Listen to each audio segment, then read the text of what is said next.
To the Excellencies, the members of the Diplomatic Corps, please take your seats. The other honorable members of the Cabinet, the Senate, and the House of Representatives who are with us here today, National Historical Commission of the Philippines Chair Regalado Jose Jr., Manila City Mayor Hani Lacuna, of course, our First Lady Luisa Araneta Marcos, my fellow workers in government, other distinguished guests, ang aking mga minamahal na kababayan, magandang araw po sa ating lahat.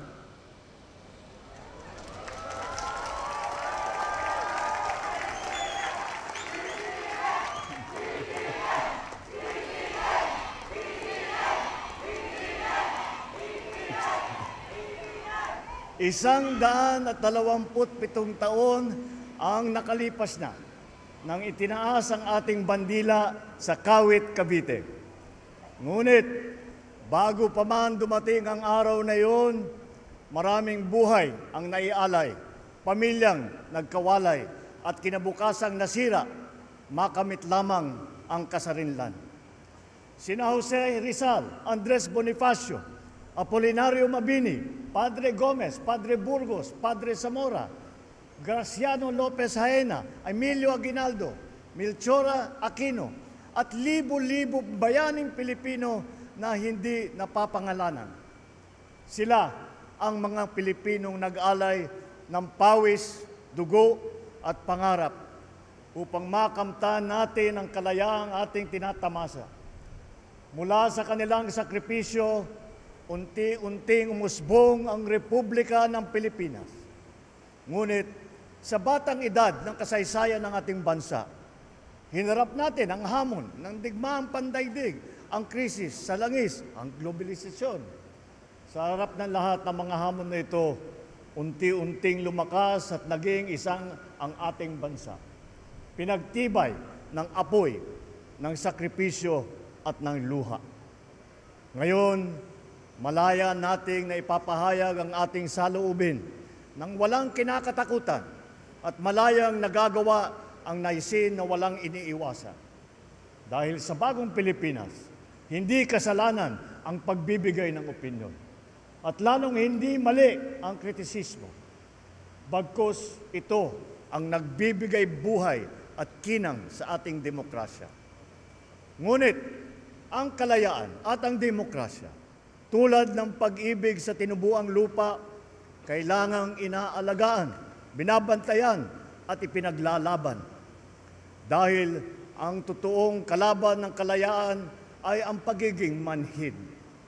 Manhid sa hinain ng taong bayan, manhid sa kalagayan ng ating kapwa, manhid sa kapanganan ng ating bansa. Tayong mga kagawad ng pamahalaan, mga tagapagmana ng kalayaan, huwag nating sayangin ang pagkakataon at tiwalang ipinagkaloob sa atin. Pananagutan, yan ang sigaw ng sambayanan. Mula sa sirang tulay, kalsada, mahal na pagkain, kakulangan ng kuryente, ang nais ng taong bayan ay tunay na pagkilos at na pagserbisyo. Ang solusyon ay ang pagpapaginhawa ng buhay ng bawat isa.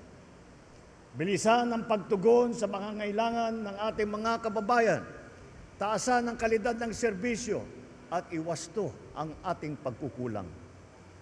Pananagutan natin hindi lang ang mga umaabuso sa tungkulin, maging ang mga nagkukulang sa paglilingkod. Dahil mas madadama ng Pilipino ang kalayaan kung may pagkain sa hapag, may maayos na transportasyon, may gamot para sa mga may sakit, at may dignidad ang bawat manggagawa.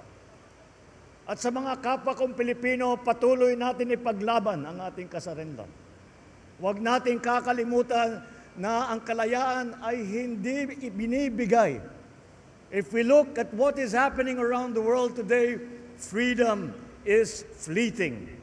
Fake news, misinformation, herd mentality can erase our way of life, our culture, our value system that we hold so dear. Ang mga kasinungalingan walang hangganan, mga balitang walang katotohanan at maling impormasyon. Ito ang mga salot sa ating kalayaan. Nakakalungkot din na may ilan din sa ating mga kababayan ay pinipilit ang maling paniniwala para sa interes ng iba at hindi para sa kapakanan ng ating mga kababayan Pilipino. Maging mapanuri tayo lagi. Alamin natin ang totoo. Labanan ang mga kasinungalingan. Piliin natin maging tapat kahit walang nakakakita. Piliin natin na manindigan, lalo na kung may nagkakamali. Piliin natin ang pagkakaisa sa gitna ng pagkakaiba. Let us honor this day not just by remembering the sacrifices of our forefathers. We must live with the same courage and love of country. For freedom is not just something that we inherit, but a right that we must protect every single day.